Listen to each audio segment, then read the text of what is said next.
저희 후반기에도 전반기와 유사하게 다양한 분석 기법들도 배우고 데이터 과학을 둘러싼 다양한 아젠다들에 대해서도 배우도록 하겠습니다. 먼저 첫 3주, 9, 10, 11주차 동안에는 다양한 분석 기법들을 보도록 할 텐데 분류에는 사실 여러 가지 방법들이 있어요. 우리가 분류하면 가장 생각나는 거 그리고 실제로 깊이 있게 배웠던 게 바로 디시전 트리, 의사결정 나무를 이용한 분류였습니다. 나무가 강력한 도구인 건 맞지만 유일한 분류 기법은 절대 아니에요. 분류를 위해서는 굉장히 다양한 방법들을 시도할 수가 있는데 이 여러 가지 방법을 이용한 분류를 3가지 차원에서 3가지 테마로 나누어서 한번 살펴보도록 하겠습니다. 첫 테마는 글쎄요, 여러분들이 좀 익숙하실지도 모르겠습니다. K 최근접 이웃, 영어로 표현하자면 KNN에 기반한 분류가 되겠습니다. 사실 이 KNN 기법은 우리 당장 전반기 때 배웠습니다. 뭐를 위해 배웠죠?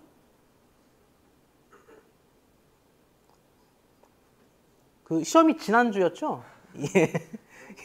예, 결칙치 대체를 위해서 배웠습니다. 근데 그때 배웠다 보니까 KNN은 결칙치 대체를 위해 태어난 기법인가? 라고 오해할 수가 있어요. 많이 아시다시피 그렇지 않고 얘는 원래는 사실 분류에 최적화된, 분류에 특화된 기법입니다. 다만 그게 결칙치 대체도 잘 하니까 썼을 뿐이지.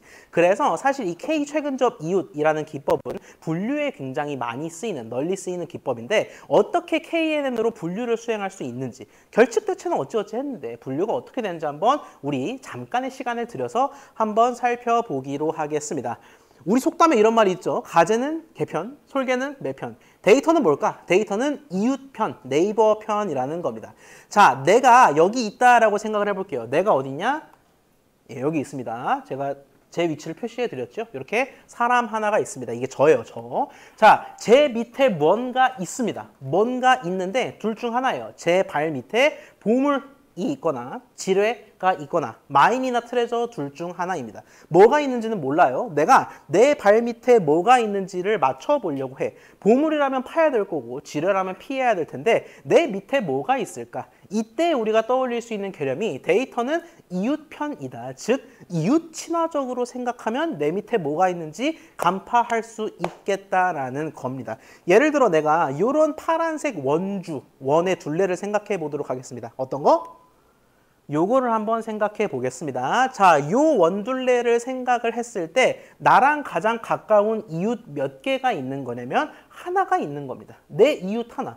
지뢰도 이웃이고 보물도 이웃인데요. 이웃 하나만 이렇게 찝은 겁니다.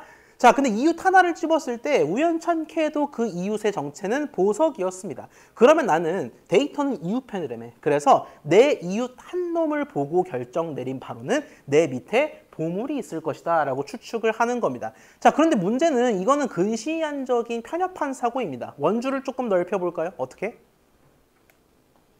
붉은색 원주로 넓히게 되면은 이 붉은색 원 안에 들어가는 이웃의 수는 나는 나니까 나를 빼고 셋입니다. 지뢰, 보물이죠. 그러면 다수결의 원리에 따라서 내 밑에는 뭐가 있을 거라고 추측하냐면 지뢰가 있지 않을까? 내 발밑을 피해야 되지 않을까? 라고 생각하게 된다라는 겁니다. 텍스트로 정리하자면 이렇게 되겠죠. 푸른 원주를 기준으로 할 때에는 최근접 한 개 이웃을 기초에 판단하니까 보물이 있을 것이다. 내 밑에. 또는 붉은색 원주를 기준으로 하는 경우에는 최근접 3개 이웃을 비교하는데 지뢰, 보물 몇 대 몇? 2대 1이기 때문에 내 밑에 지뢰가 있을 거다라고 분류하는 거.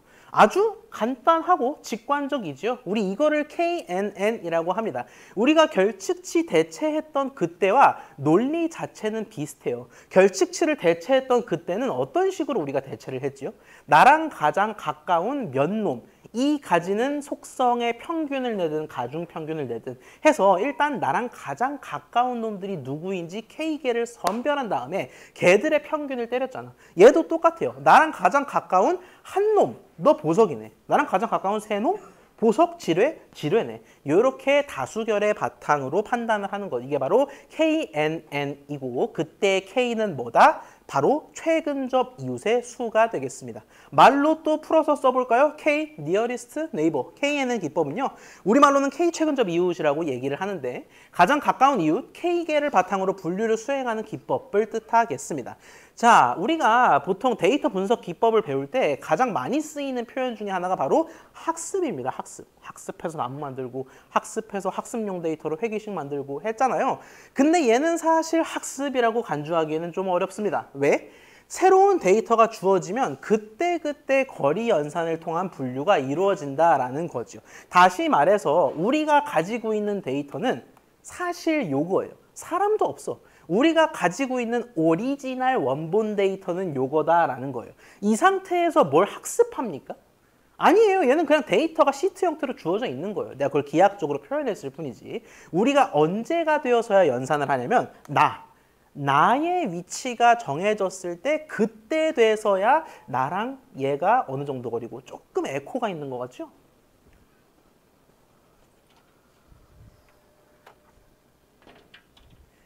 이렇게 내 위치가 정해지고 나서야 내가 어느 정도 떨어져 있는지 얘랑은 어느 정도, 쟤랑은 어느 정도, 얘랑은 어느 정도 해서 K개를 솎아내는 거잖아. 즉, 내 위치가 결정되고 나서 좀 곱상하게 표현하자면 새로운 데이터가 주어지고 나서 그때그때 거리 연산을 통한 분류가 이루어지기 때문에 얘는 학습용 데이터로 먼저 학습하고 검증한다. 이런 것과는 거리가 멀겠습니다. 우리가 전반기 때 배웠던 것과는 조금 괴리가 있다라는 거예요. 뭐 사실 팝 퀴즈라고 할 것도 없는데 좌측과 같은 상황에서 K가 13일 때의 K 최근접 이웃 분류 결과를 보면은 왜 13일까? 얘 닷에 보면 13개거든요. 즉 K가 13이라는 거는 하나, 둘, 셋, 넷, 다섯, 여섯, 일곱, 여덟, 아홉, 열, 열하나, 열둘, 13개 모든 이웃들, 가지고 있는 모든 이웃들 다 갖고 판단을 하라라는 겁니다. 원주는 사실상 무한이라고 생각하면 되겠죠. 원의 반지름은. 자, 그렇게 했을 때 분류 결과가 어떻게 되겠습니까? 내 밑에는 보물이 있을까요? 지뢰가 있을까요? 보물이 있을까요? 보물이 1, 2, 3, 4, 5, 6, 7. 지뢰가 6개. 7대 6으로 내 밑에 보물이 있을 거다라고 판단하게 된다라는 거죠. 이런 식으로 우리가 가져갈 수 있는 인사이트는 뭐냐? K가 1일 때, 3일 때, 13일 때 다 조금씩 다르지요. 내가 K를 어떻게 설정하냐에 따라 운명이 좌지우지될 수 있는 그런 분류 기법이 바로 KNN이 되겠습니다. 시각적으로 여러분께 이해가 쉽게 표현하기 위해서 이렇게 기하학적으로 띄워 놓았는데 X 변수가 여러 개더라도 거칠 것은 없습니다. 얘의 경우에는 지금 사실상 가로축값, 세로축값을 가지고 판단을 하는 거지만 설령 x가 여러 개라 하더라도 우리가 유클리디안 거리 자체를 정의할 수는 있잖아요. x1의 차이제곱, x2의 차이제곱, x3의 차이제곱 다 더해서 루트 씌우면 되니까 x가 몇 개든 간에 우리 KNN을 수행할 수 있겠다라는 겁니다. 자, 이쯤 되면은 우리가 손도 풀 겸 파이썬 코드를 볼 필요가 있어 보이는데 코드를 보고 나서 우리 타이핑할 시간 가지도록 할게요. 라이브러리 몇 가지를 불러올 건데 익숙한 것들부터 보겠습니다. 판다스랑 트레인 테스트 스플릿은 전반기 때 굉장히 중요하게 봤던 라이브러리가 되겠습니다. 그거 말고는 K 네이버 클래시파이어라고 해서 우리가 보통 이런 식으로 분류를 수행할 때 얘를 분류기라고 편의상 약칭하거든요. 그래서 분류기, 클래시파이어를 불러오도록 하겠습니다. 그 다음에 우리 혼동 행렬 이론적으로 열심히 계산해 봤지만 코드로도 얻어야 되잖아. 굉장히 많은 데이터들을 내가 하나하나 뭐 이게 실제로 포지티브인데 맞았고 틀렸고 다 분류할 수 없기 때문에 컨퓨전 매트릭스를 불러와서 빠르게 결과를 얻어보도록 하겠습니다. 지뢰 보물 데이터는 제가 드렸습니다. 역시 평소와 동일하게 zip 파일을 열어보시면 treasure.csv가 있을 거고요. 혹시 zip 파일을 안 받으신 분들에 한해서 지금 LMS에서 블랙보드에서 zip 파일을 받아주세요. week9 데이터라고 돼 있을 겁니다. 요거 좀 이따 제가 띄워 드릴 건데요. 요렇게 생겼습니다. 호리존털, 버티컬, 좌표가 어떻게 되는지 그리고 궁금한 건 이거죠. 거기 밑에 지뢰가 있는지 보물이 있는지를 쫙 깔아 드렸습니다. 그러면 내가 임의의 새 위치를 딱 던져줬을 때 내 주위 N개의 이웃, K개의 이웃을 보고 내 밑에 뭐가 있을 거다라고 예측하는 게 KNN이 되겠습니다. 자, 요 데이터를 보면은 조금 이따가 타이핑해 볼게요. 감이 오시겠지만 변수들을 분리할 필요가 있겠습니다. 일단 어떻게 분리? X와 Y를 분리해야 합니다. 우리가 궁금한 게 Y고 그 궁금한 걸 맞히기 위해 투입되는 게 X들이잖아요. 궁금한 게 뭐죠? 내 밑에 보물이 있는지 지뢰가 있는지 궁금하다라는 겁니다. 즉 Y가 마이너홀 트레저가 되겠고 그걸 예측하기 위한 X1과 X2로 호리존털, 버티컬이 쓰인다라는 거죠. 즉 이렇게 X, Y를 구분 지을 필요가 있겠고요. 그 상태에서 우리가 스플릿 배웠으니까 지금부터는 트레인 테스트 한번 쪼개보자라는 겁니다. 그래서 학습용과 검증용으로 칼질을 한번 더 하도록 하겠습니다. 그러면 우리가 뭐를 바탕으로 분류기를 만든다? 학습용 데이터를 바탕으로 분류기를 만든다라는 거죠. 계속해서 학습용 분리가 나오는데 이게 실질적 의미에서의 학습과는 거리가 멀지만 어쨌든 중요한 건 뭐예요? 학습용이 실제 지도에 표시된 내가 알고 있는 지뢰 위치와 보물 위치인 거고 검증용은 사람 하나예요. 내가 띡 튀어나와서 내 밑에 있는 건 보물일까 지뢰일까? 또 다른 내가 띡 튀어나와서 내 밑에 있는 건 보물일까 지뢰일까? 그렇게 검증용으로 미리 몇 개를 빼놓는다라는 겁니다. 자, 그렇게 분리한 상태에서 KNN 분류기를 만든다라고 했을 때 우리 분류기 만드는 거 이런 것들은 사실 회귀에서 그랬던 것처럼 나무에서 그랬던 것처럼 공장 차리는 거나 다를 바가 없다라고 말씀드렸죠. K-Neighbors Classifier라는 공장을 차리는데 여기에는 어떤 컨베이어 벨트 옵션이 들어가냐? 이웃수가 들어가도록 하겠습니다. N-Neighbors, 즉 내 주위 몇 놈을 보고 판단을 할 거냐라고 했을 때 편의상 그냥 세 놈이라고 잡았어요. 세 놈으로 잡았고 매트릭, 사실 점과 점 사이, 데이터와 데이터 사이의 거리를 구하는 지표는 여러 가지가 있는데 우리 가장 익숙하고 편한 유클리디언을 채택하도록 하겠습니다. 그 상태에서 fit을 한다. 그러면 학습용 데이터 대략 한 70, 80% 내지 되는 데이터로 KNN 분류기가 만들어지겠습니다. 그 다음에 검증용 데이터에 적용해 보겠다는 어떻게 한다? 우리가 fit으로 분류기를 만들었으니 이전에 그랬던 것처럼 프레딕트로 적용을 할 수 있겠다라는 거고 궁금한 건 이거겠죠. 자, 그래서 검증용으로 빼둔 거를 바탕으로 검증을 했더니 몇 퍼센트 어큐러시로 잘 맞히냐라는 건데 여기서부터는 직접 돌려보도록 할게요. 여러분의 파이썬 개발 환경을 켜주시기 바랍니다. 저도 켜도록 할게요.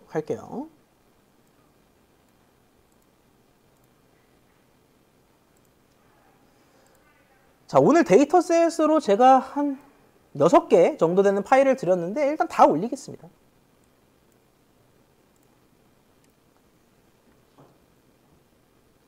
자, 다 올린 상태에서 자, 처음부터 찬찬히 가보도록 하겠습니다. 필수 라이브러리를 불러와야 될 텐데 판다스는 왜 부르는지 알고 있죠? 그 다음에 조금 키워드릴까요?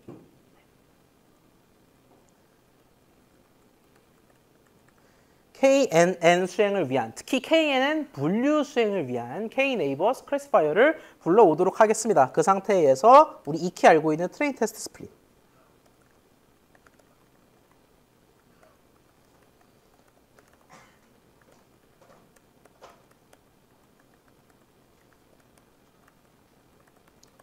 컨퓨전 매트릭스는 우리가 일일이 셀 필요 없이 곧장 혼동행렬을 얻기 위함입니다. 자, 인풋 구문들이니까 그냥 한 셀에다가 같이 적도록 할게요. df equal read csv, treasure.csv가 되겠고요. 한글이 없기 때문에 뭐 utf 이런 등등의 인코딩 옵션은 설정하실 필요가 없겠습니다. 잘 불러와주나 한번 보기라도 할까? 같이 따라오고 계시면 됩니다. horizontal, vertical 이 x에 해당하는 두 개의 변수 그리고 y에 해당하는 종속 변수 mine or treasure 내 밑에 보물이 있습니다. 지뢰가 있습니다.가 나오는 걸 여러분께서 확인하실 수 있겠습니다. 총 행수가 200개라는 데 집중할 필요가 있겠네요. 자, 그 상태에서 목이 나가서 자, x와 y는 아예 근본부터 다른 친구들입니다. 쪼갤 필요가 있겠습니다. x 따로, y 따로. dfx는 df의 두 개, horizontal, 뭐 i에로시 등을 써도 되지만 vertical. dfy는 df의 마지막 열이 되겠습니다. mine or treasure. 대소문자에 유의할 필요가 있겠네요. 자, 그 상태에서 칼질 한번 더 하도록 하겠습니다. 회귀에서 그랬던 것처럼 우리가 트레인 테스트를 나누겠다. 순서에 유의해야겠죠. X 트레인, Y 트레인, Y 테스트까지. 를 어떻게 나눈다? 트레인 테스트 스플릿을 이용해서 나누는데 X Y. 뭔가 허전하긴 합니다. 이 뒤에 보통 뭐가 들어가지요? 테스트 사이즈라고 해서 얼마만큼의 퍼센티지만 검증용으로 솎아낼 거냐를 정할 수도 있고, 랜덤 스테이트, 내가 어디를 기준으로 무작위 난수를 던져줄 거냐, 이 두 가지를 결정할 수 있는데, 뭐 적어 볼까요? 테스트 사이즈. 테스트 사이즈는 여러분이 뭐 30%에서 왔다 갔다 보통 하는데, 우리는 편의상 0.30, 30%로 두도록 하겠습니다. 0.30. 자, 그러면 우리 랜덤 스테이트 정하기도 전에 예측을 할 수 있습니다. 200개의 행이 있는 상태에서 굳이 이 30%를 따로 빼겠다? 그러면 몇 개의 행만 가지고 지도를 만들 거냐? 140개 가지고 KNN 지도를 만들겠다라는 겁니다. 그럼 나머지 60개, 30%는 어떻게 해요? 그 60개는 60명의 사람이 되는 겁니다. 그 위치엔 실제로 보물 혹은 지뢰 중 하나가 있어요. 있는데 모른 척하고 짜잔, 내 이웃 셋을 보니까 나는 뭘까요? 라고 60번의 질문을 던지게 되는 셈이다라는 거지요. 어찌됐든 60개를 빼고 랜덤 스테이트는 여러분과 제가 동일한 결과를 낼 수 있도록 연습 삼아서 0으로 두도록 하겠습니다. 저랑 같은 결과를 원하시지 않는다면 숫자를 바꾸셔도 되겠습니다. 랜덤 스테이트를 0으로, 이 두 가지는 슬라이드에 없지만 제가 지금 추가해 드렸습니다. 자, 그 상태에서 공장 차리면 되겠습니다. KNN 공장을 차리면 될 텐데 K 네이버스 클래시파이어를 이용해서 공장을 차리겠습니다. 어떤 옵션들이 들어갈 수 있느냐? KNN이면 K가 있어야죠. K는 N 네이버스로 정의할 수 있겠습니다. 3으로 편의상 할게요. 매트릭은 우리가 익숙한 유클리디언을 채택하도록 하겠습니다. 그 다음에 우리 항상 하는 fit과 predict. 140개의 실제 지도, 실제 위치를 가지고 트레이닝을 한 다음에 테스트는 테스트용 셋에다가 도입하도록 하겠습니다. 자, 결국 KNN 가지고 테스트를 하기 위해서는 프레딕트를 해야 하는데 뭘 가지고 프레딕트 한다? 미리 빼둔 60개 놈들의 호리존털, 버티컬 가지고 예측을 하는 거지요. 그럼 여기에다가 뭘 넣어야겠어? 미리 빼놓은 60개 테스트 셋이고요.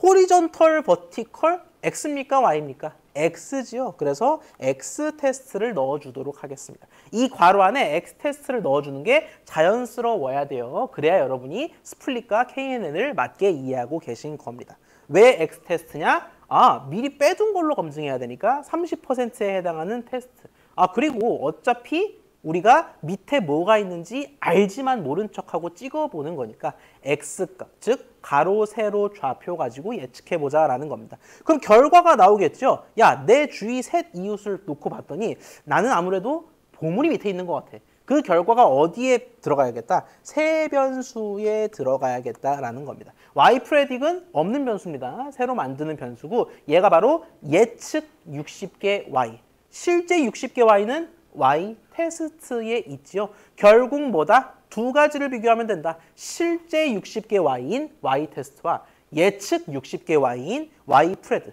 Y 테스트와 Y 프레드를 상호 비교하면 얘가 얼마나 똘똘한 모델인지 알 수 있겠다라는 건데 60개를 내가 쌍쌍바 비교하고 있으면 시간이 없죠. 그래서 우리가 방금 불러왔던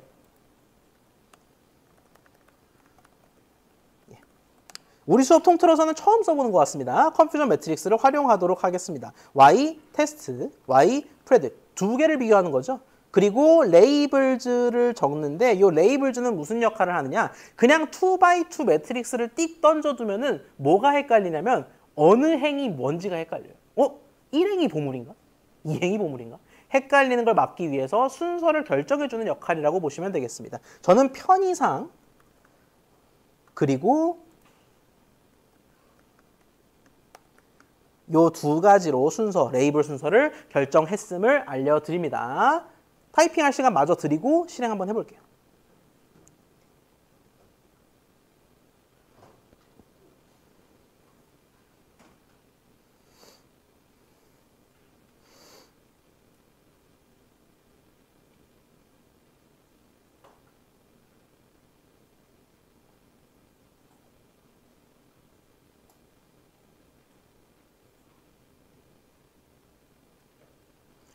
자, 한번 실행해 보겠습니다. 실행을 했을 때 뭐가 나오나?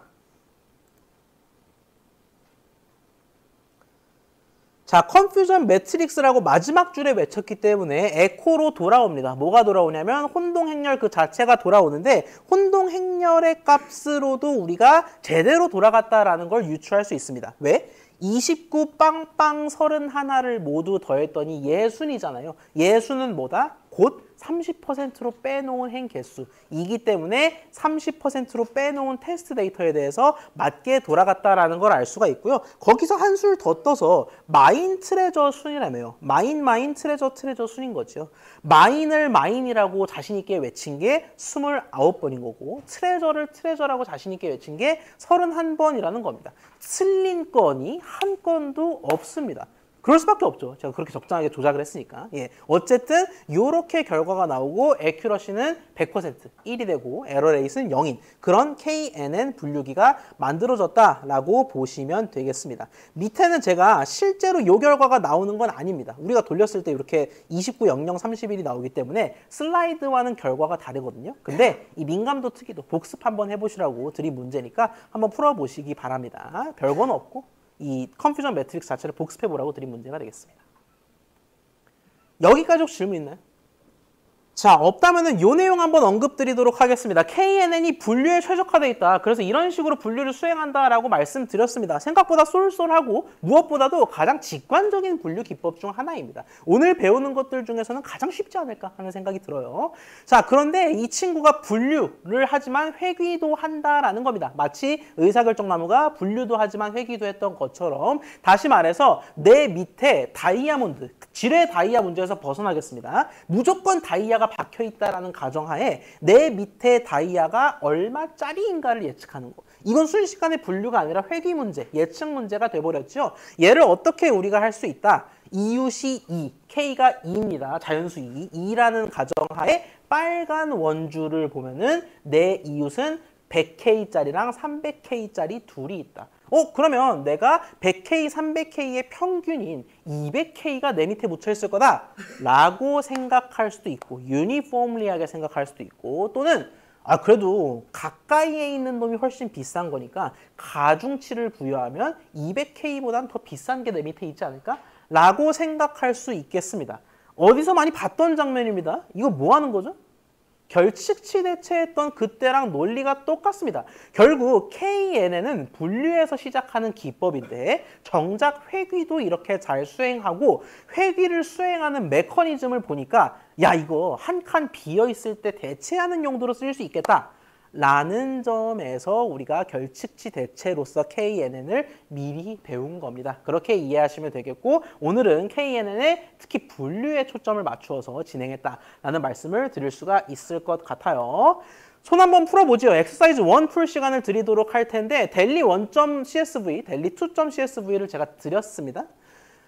자, K는 5일 때 KNN 알고리즘을 이용해서 뭐를 할 거냐? 이 가정을 한번 검증해 볼 겁니다. 맛집은 맛집끼리 모여있고 평범한 음식점은 평범한 음식점끼리 모여있다. 라는 가정하에 이 데이터를 가지고 두 물음에 답해 보시죠. 첫 번째, 델리1은 몽땅 학습용, 델리2는 몽땅 검증용으로 활용한다 라고 할 때 KNN 알고리즘을 돌려보시고 그 과정에서 어큐러시 값이 나올 겁니다. 물론 검증용 세트에 대한 어큐러시를 얘기하는 거겠죠.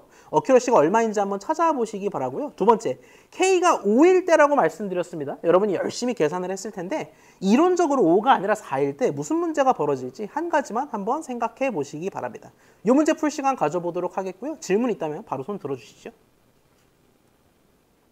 자, 시간은 여기까지만 드리도록 하겠습니다. 조금 다른 게 얘는 학습용, 검증용 트레인 테스트 스플릿을 명시적으로 하는 게 아니라 그냥 두 데이터를 나눠 쓰자라는 거죠. 그 부분만 좀 유의해주면 될 것 같습니다. 그거 빼고는 사실 있는 코드 재탕해도 아무런 문제가 없을 것 같아요. 를 보도록 하죠. 자, 일단 그대로 붙여넣은 상태에서 트레인 테스트 스플릿을 안 한다라는 정도의 차이만 있겠습니다. 함께 볼게요. DF를 가져오는데 뭐를 가져올 거냐? 델리1을 가져와서 우린 얘를 뭐로 삼는다? DF1으로 삼겠습니다. 두 개를 가져올 거니까 두 개를 불러와야겠네. 로 DF1과 DF2를 불러오도록 하겠습니다. 1은 학습용, 2는 검증용이 되겠습니다. 자, 그러면 얘를 보기 전에 어떻게 생겼는지 눈으로나 볼까요? 예, DF1은 horizontal, vertical, 맞집 or not, 맞집, not 이렇게 되어 있고 DF2도 유사한데 DF1이 140행,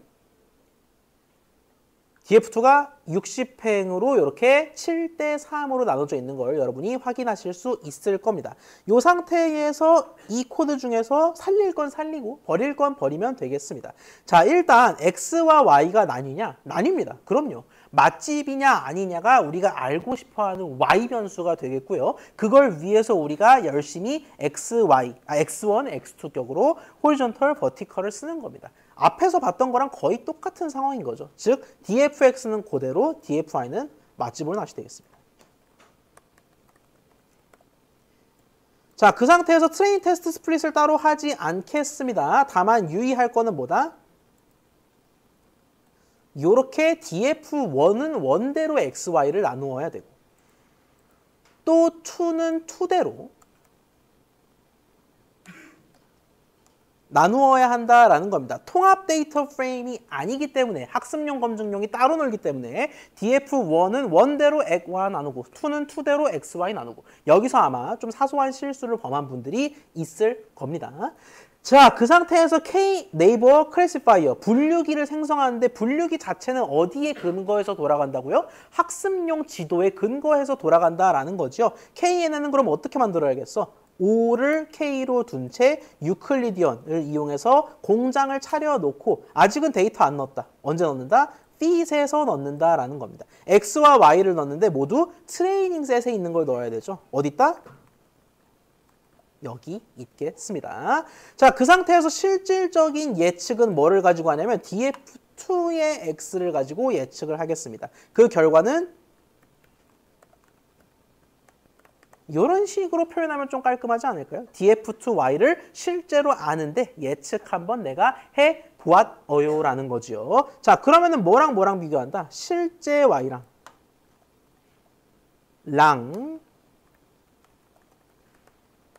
예측 y를 비교하는데 레이블은 뭘로 할까요? 맛집 not 순으로 가면 좀 편하겠죠?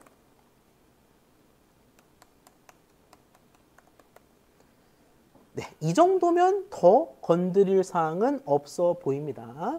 돌려봤을 때 자, 27, 셋, 8, 22이 나오는 걸 확인할 수 있겠습니다. 방금 같은 거의 주작에 가까운 그런 데이터셋보다는 조금 더 인간적인 결과가 나온 걸 확인할 수가 있을 텐데 어큐러시를 구하라고 했네. 전체는 당연히 60건이어야 됩니다. 실제로 더했을 때 60건이 되는 걸 확인할 수가 있겠고요. 그 중에서 올컨이 맞은 게 49건, 틀린 게 11건인 것 같습니다. 즉 1번에서 구하고자 하는 accuracy 값은 60분의 49가 되겠고요. 대략 0.813 이렇게 될까요? 그렇게 결과가 나오는 걸 확인할 수 있겠습니다. 2번 K의 값이 5가 아니라 4일 경우 이건 코딩 문제가 아니라 이론 문제인 것 같아요. 4일 경우에 발생하는 문제점 아무거나 하나만 말씀해 보실까요? 뭐가 문제예요? 5가 아니라 4면?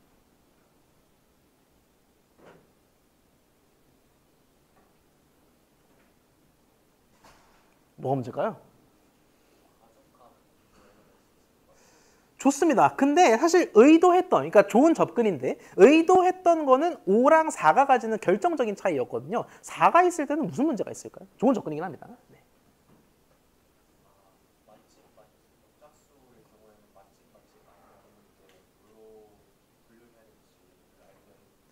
정확하게 말씀해 주셨습니다. 다 맞는 얘기이지만 지금 말씀해 주신 게 의도했던 정확한 정답인 게 우리가 K가 5이면은 걱정할 게 없어요. 5개의 이웃이 분명히 내 주위에 있을 거고 걔들은 몇 대 몇? 5대 0으로 맛집이든 4대 1로 맛집이든 3대 2로 맛집이든 2대 3으로 안 맛집이든 1대 4로 안 맛집이든 0대 5로 안 맛집이든 이 6가지 케이스 중 하나가 반드시 성립한다라는 거죠. 근데 K가 4 혹은 6, 8, 10, 12 등등인 경우 즉 K가 이븐 넘버인 경우에는 3대의 3, 2대 2 이렇게 결정할 수 없는 경우가 생깁니다. 물론 대안은 있습니다. 그 상황에서 내가 무작위로 결정을 한다든지, 무작위는 너무 나이브하니까 무작위가 아니라 거리를 고려한다든지 등등의 방법은 있겠지만 결국 중요한 건 뭐다? 우리가 배운 KNN 메커니즘에 따를 때에는 이븐 넘버인 경우에는 결정을 불가능하게 만드는 그런 상황이 벌어진다라는 겁니다. 그래서 보통 KNN에서 K는 홀수를 취한다. 우리가 괜히 폼 내려고 여기서는 3, 이론에선 3, 엑서사이즈에서는 5를 택한 게 아니에요. 실제로도 홀수를 택하는 게 여러모로 두 클래스인 경우엔 편하다라는 걸 마지막으로 말씀드릴 수 있을 것 같습니다. 여기까지 질문 있을까요?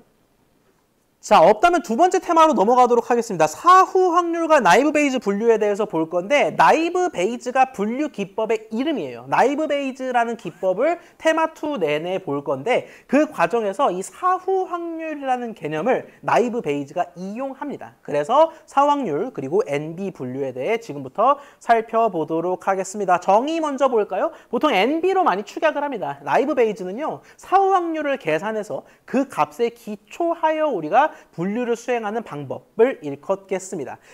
자, 전제가 있는데 이거는 한 번 더 언급을 드릴 거예요. 수업 후반부에 한 번 더 언급을 드릴 건데 무슨 전제가 따르냐? 각 독립 변수가 확률적으로 상호 독립, 인디펜던트하다는 가정을 채택하도록 하겠습니다. 즉, 실책, 일선발 등판, 선취점, 홈런이 서로 독립이라는 가정을 채택하도록 하겠습니다. 모든 나이브 베이즈가 그렇습니다. 그래서 그냥 베이즈가 아니라 나이브 베이즈인 이유가 그거예요.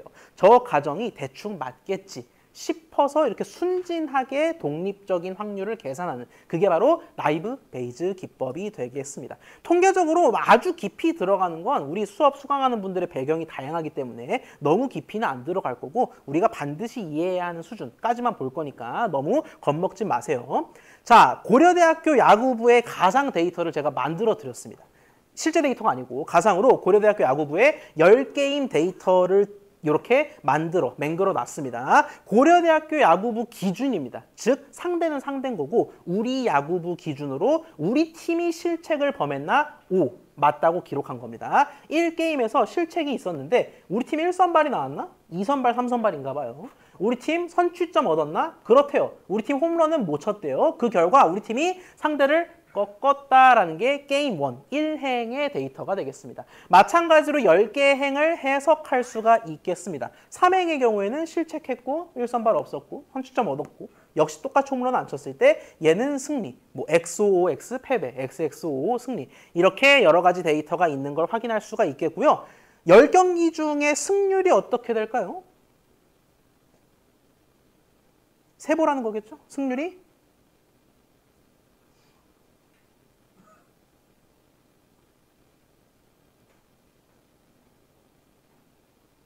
좀 눈이 침침하신가요? 승률이? 예. 여러분 저보다는 눈이 초롱초롱할 것 같은데 0.6입니다. 야구에서는 보통 6할이라고 하죠. 승리가 6번이기 때문에 이 데이터셋 내에서는 6할, 60%의 승리, 40%의 패배를 기록한 셈이 되겠습니다. 자, 나이브 베이즈가 이 데이터를 가지고 묻는 질문은 결국 하나입니다. 이런 형태의 질문을 묻는다라는 거예요. 중요합니다. 이거 실제로 대결이 있었다고 하죠. 그 최강야구 팀이랑 고려대학교 야구부랑 대결을 했다고 하는데 혹시 보러 간 분 계십니까 여기? 한 명도 없나요? 예. 사실 함정수였습니다. 그 저희 시험 하루 전이었기 때문에 보러 갔다라는 건 시험 준비를 농담입니다. 아무튼 예 경기를 했는데 자 여기서 내가 경기 결과는 못 봤다라고 하겠습니다. 즉 승패를 모르는데 이 경기에서 우리 고려대학교 야구부 기준으로 실책을 했고 1선발은 안 나왔다고 합니다. 선취점은 얻었고 홈런은 못 쳤대요. 그 상황에서 내가 앞에 데이터에 기반해서 나이브 베이즈 접근법으로 판단했을 때 최강 몬스터즈를 대상으로 승리를 했을까 패배를 했을까 진실은 저 너머에 있지만 직관을 갔어야 알겠지만 이걸 한번 판단해보자라는 겁니다. 이 과정에서 나이브 베이즈 분류 기법을 쓰는데 그때 뭐를 기준으로 계산을 한다고요? 사후 확률 계산 결과를 기준으로 분류를 한다라는 거죠. 이때 사후 확률 영어로는 posterity probability가 될 텐데 요거는 어떤 확률을 의미하냐? 요 확률인데 이 바는 여러분 아마 고등학교 확률 파트에서 좀 익숙하실 거예요. 이 바는 조건부 확률을 의미하겠습니다. 어떤 조건? 이 조건이 성립됐을 때 얘의 확률이 되겠습니다. 누가 봐도 지금 조건이잖아요. 을 때니까. 그래서 뒤가 조건, 앞이 구하는 확률이 되겠습니다. 자, 그런데 지금 보시면 사후 확률이 몇 가지입니까? 뒤는 엔드 조건이니까 5월가 아니에요. 지금 사후 확률을 제가 사실상 몇 개를 한 줄에 쓴 거죠?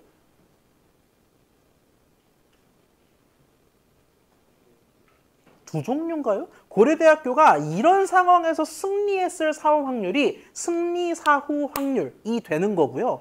고려대학교가 똑같은 조건 하에서 패배했을 확률이 패배 사후 확률이 된다라는 겁니다. 자, 그러면 내가 아직 공식은 안 봤어요. 근데 계산을 했더니 승리 사후 확률이 73%래. 패배 사후 확률은 당연히 27%겠죠. 그러면 내가 직관을 안 갔지만 최강 야구단 상대로 어떻게 한 걸로 예측한다? 승리한 걸로 예측하는 게 합리적이다라는 겁니다. 결국 뭐냐면은 클래스가 이렇게 이진이든 여러 개가 있든 간에 모든 클래스의 사후 확률을 다 늘여놔. 다 계산을 해. 그 다음에 가장 대빵인 놈일 거다라고 추측하는 게 나이브 베이즈다라는 겁니다. 팝퀴즈에 대한 답이 나왔죠. 어떻게 사후 확률을 이용하는가? 다 계산해서 가장 높은 클래스를 채택한다. 그렇게 됐을 거라고 지레 짐작한다라는 겁니다. 그렇다면 결론 하나입니다. 이 테마는 뭐만 하면 끝나? 승리 사후 확률, 패배 사후 확률, 원리는 같습니다. 이걸 계산하는 원리만 익히면 끝난다라는 건데 그건 잠시 쉬었다가 좀 보도록 하겠습니다. 저희 10분 쉬었다가 4시 1분에 뵙도록 하겠습니다. 자, 나이브 베이즈 정의 다시 한번 살펴보고 바로 이어가겠습니다. 결국 이렇게 데이터가 주어져 있을 때 10게임의 데이터 각각이 클래스, 즉 승리했는지 패배했는지의 여부와 그 클래스를 예측하는 데 활용되는 다양한 변수들의 정보가 주어져 있다라고 했을 때 나이브 베이즈가 보통 파악하고자 하는 거는 이런 겁니다. 10게임의 데이터를 학습해요. 그리고 낯선 게임, 즉 Y를 모르는 새로운 게임이 주어집니다. 그 상황에서 얘는 클래스가 승리 클래스일지 패배 클래스일지 결국 구분하고자 하는 게 승리냐 패배냐 기 때문에 승리 사후 확률, 패배 사후 확률을 비교해서 더 높은 쪽에 손을 들어주자라는 겁니다. 즉 승리 사후 확률 계산, 패배 사후 확률 계산하는데 그때 사후 확률의 정의는 다 똑같습니다. 제가 상황을 구체적으로 드렸으니까 요럴 뿐이지 다른 상황에서도 똑같은 방식으로 적용될 수가 있어요. 고려대학교가 승리, 패배했을 확률 각각 두 가지 다 정의할 수 있으니까 두 가지 다 정의할 수 있는데 요 뒤에 조건은 고정이다 라고 할 수가 있겠습니다. 요걸 그대로 승계한 겁니다. 실책이 있고 일선발 등판 안 했으며로 바꿔야겠네요. 선취점 얻었고 홈런 못 쳤을 때 이렇게 얘기할 수가 있겠습니다. 둘 중 하나를 오탈자로 수정해야 되는데 일선발이 등판했다라고 가정하도록 할게요. 잠시만요. 제가 데이터를 한번 보고 오타를 정정해 드리도록 하겠습니다. 그죠? 여기에 오타가 있었네요. 1선발 등판했다는 5로 정정하도록 하겠습니다. 이 표는 555X인 겁니다. 555X가 되겠습니다. 강의 자료에 저 위에 파란 표를 555X로 정정해 주시면 되겠습니다. 나머지는 다 맞습니다. 실책이 있었고 1선발 등판했고 선취점 얻었고 홈런 못 쳤을 때 그 뒤에 내용도 동일하겠습니다. 저 X만 1선발을 5로 바꿔주시면 되겠습니다. 그러면 결국 승리 사후 확률, 패배 사후 확률을 계산해야 되는데 자 다음 슬라이드로 넘어가 볼게요. 두 가지를 계산해서 누가 더 센지만 비교하면 되는 겁니다. 자 그런데 이게 그냥 계산하기에는 좀 어렵습니다. 뒤에 조건이 상당히 까다롭기 때문에 얘를 그냥 얻는 것, 즉 승리 사후 확률 또는 패배 사후 확률을 그냥 그대로 얻는 거는 사실상 불가능하다라는 거죠. 그래서 우리가 나이브 베이지의 정의에 입각해서 어떤 성질을 쓰느냐, 얘를 이렇게 바꿀 수 있다라는 겁니다. 나이브 베이지의 정의 중 하나가 뭐였죠? 우리가 어떻게 정의 내렸냐면은 각각의 변수들이 서로 독립이라는, 실제로 그렇지 않더라도 독립이라는 가정 하에 움직인다. 그 가정이 성립한다면 우리가 이렇게 식을 바꿀 수가 있다라는 겁니다. 이러면 조금 식이 말랑해져요. 왜? 곱해야 하는 숫자는 늘어나지만 저 거대한 4개의 조건 덩어리가 각각 띄어져 버렸기 때문에 밑에가 훨씬 계산하기 쉽다라는 겁니다. 명심해야 될 건 제가 여기에 이 꼬르기호를 안 썼어요. 얘는 비례, 정비례라는 뜻의 기호인데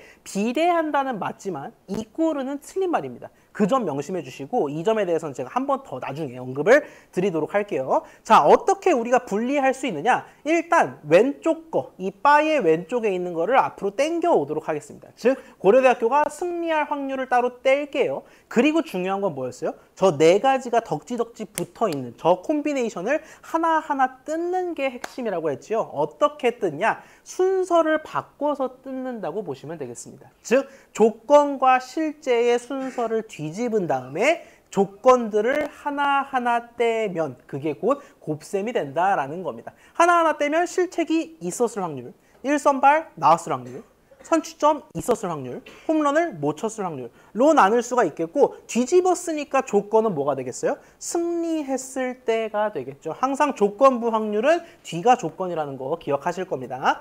자, 얘는 계산할 수 있을 것 같아요. 왜 계산할 수 있느냐? 어디다가 계산하는 게 좀 좋을까?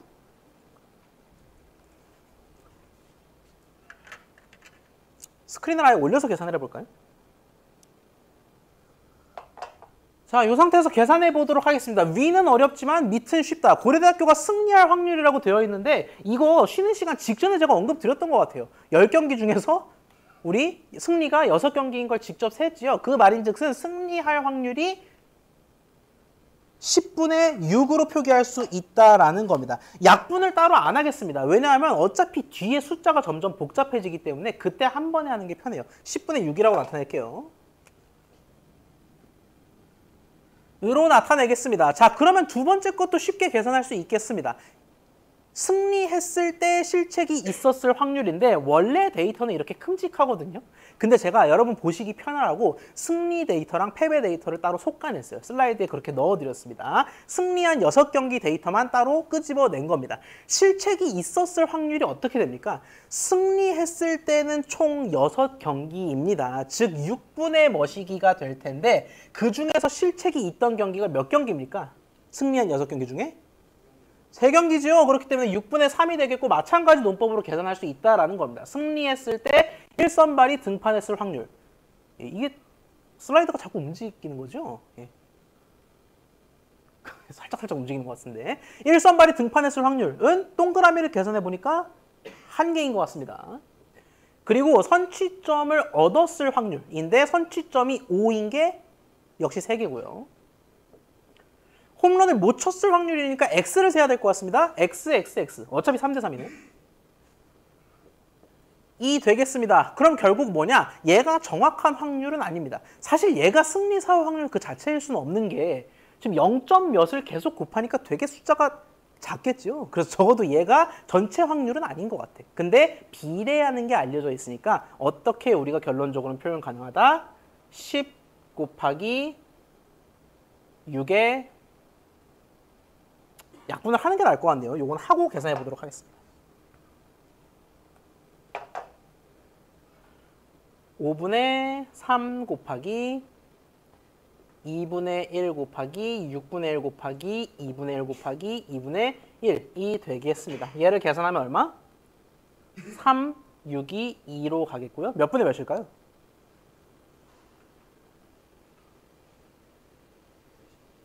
80분의 1일까요? 80분의 1이 승리 사후 확률이라고 할 수 있겠습니다. 정확히는 뭐다? 80분의 1 K라고 우리가 표현할 수가 있겠죠. 얘가 비례식을 따르기 때문에 상식적으로 80분의 1이면 패배 사후 확률이 80분의 79라는 거야?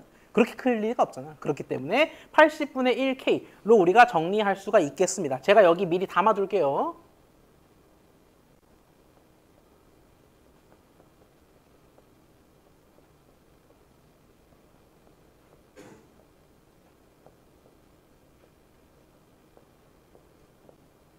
(80분의 1K라고 저장해 두도록 하겠습니다. 지우고 다음 슬라이드로 갈게요. 똑같습니다.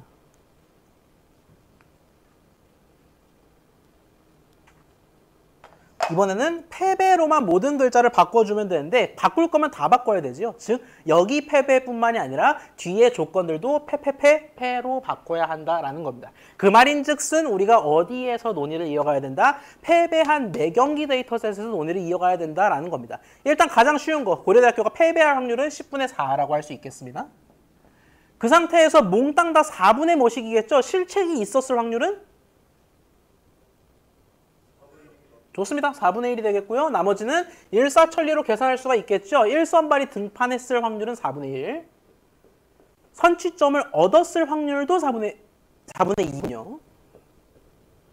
네. 홈런을 못 쳤을 확률은 4분의 3인 것 같습니다. X를 세야 되니까. 자, 얘도 약분을 하는 게 좀 나을 것 같아요. 10분의 4는 5분의 2. 4분의 1 곱하기 4분의 1 곱하기 2분의 1 곱하기 4분의 3이 되겠습니다. 날릴 게 있나? 요 정도밖에 없는 것 같군요. 얘는 몇 분의 몇일까요? 분자는 3일 거고.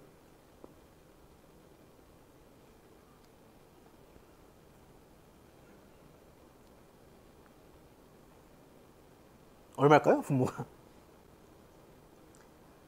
5 곱하기 4 곱하기 4 곱하기 4는 320인 것 같습니다.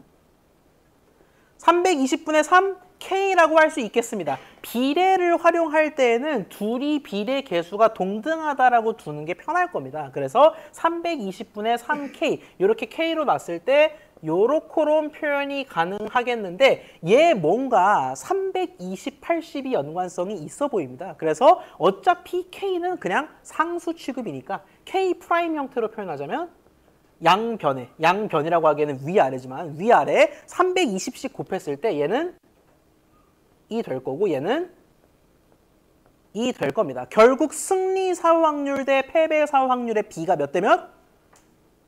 4대 3인 겁니다. 그러면 실제 승리 사후 확률, 비례식 말고 진짜 배기 승리 사후 확률은 몇 분의 몇이에요? 좋습니다. 4K, 3K니까 4대 3인데 합이 1이어야 되잖아. 내가 승리를 했을 수도 있고 패배를 그런 건 없잖아요. 그래서 승리 아닌 패배니까 무가 없다라는 가정하에 7분의 4, 7분의 3. 우리가 구하고자 하는 건 7분의 4, 7분의 3이 되겠고 우리는 직관을 안 했습니다. 시험 공부를 하느라. 그럼에도 불구하고 직관을 한 사람처럼 예측할 수 있다. 고려대학교가 승리했을 거라고 예측할 수가 있겠습니다. 진실이 무엇인지는 방송으로 한번 보도록 하죠. 7분의 4가 이 문제의 정답이 되겠습니다. 승리했을 거라고 예측된다라고 얘기할 수 있겠죠. 여기까지 혹시 질문 있을까요?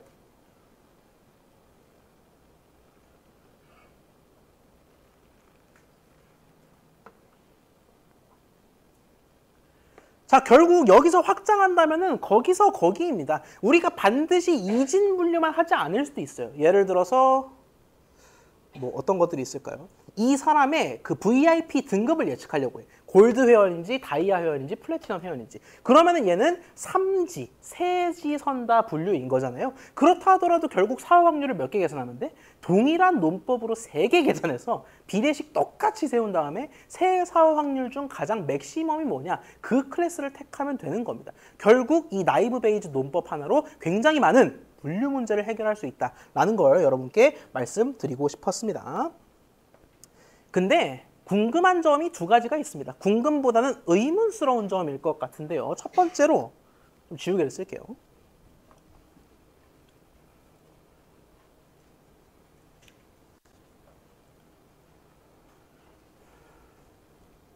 자, 첫 번째 질문을 먼저 던지도록 하겠습니다. 파란색 질문인데 여러 개의 확률을 곱합니다. 근데 우리 지금까지 곱하면서 특수한 상황이 없었어요. 무슨 말이냐? 0을 곱하는 상황이 없었습니다. 그런데 사실 0이 왕왕 등장할 수 있을 것 같지 않나요? 예를 들어서 패배했을 때 1선발이 등판한 경기가 한 경기도 없다고 쳐.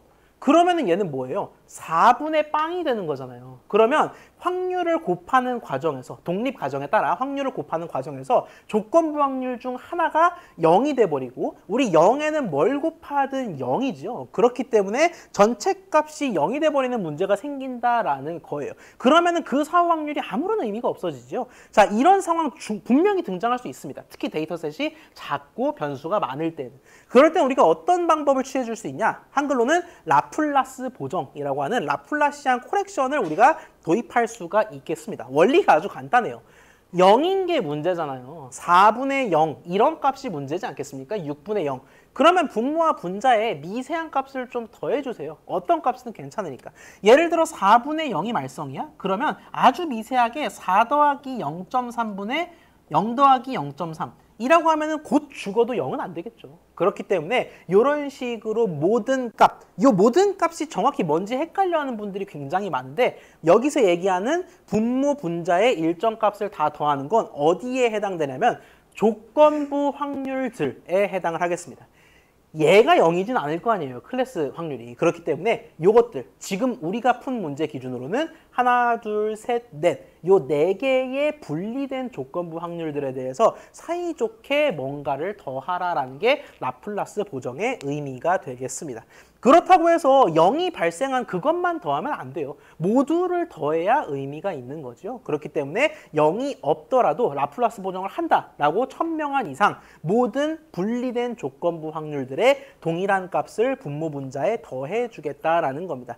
결국 이 보정을 빡시게 들어간다? 다시 말해서 더하는 값이 10, 20으로 세다. 실제로는 그럴 일이 없지만 그렇게 세다라고 한다면은 사실 원본 데이터셋을 좀 왜곡할 개연성이 높은 거고 반대로 0.1, 0.2 정도로 미세할수록 보정이 약하게 들어간다라고 이해하시면 좋을 것 같습니다. 그러면 첫 번째 의문은 좀 해결이 되는 것 같아요. 자, 두 번째 빨간색 의문을 한번 보도록 하겠습니다. 여기부터는 스크린을 내려서 논의를 이어갈게요.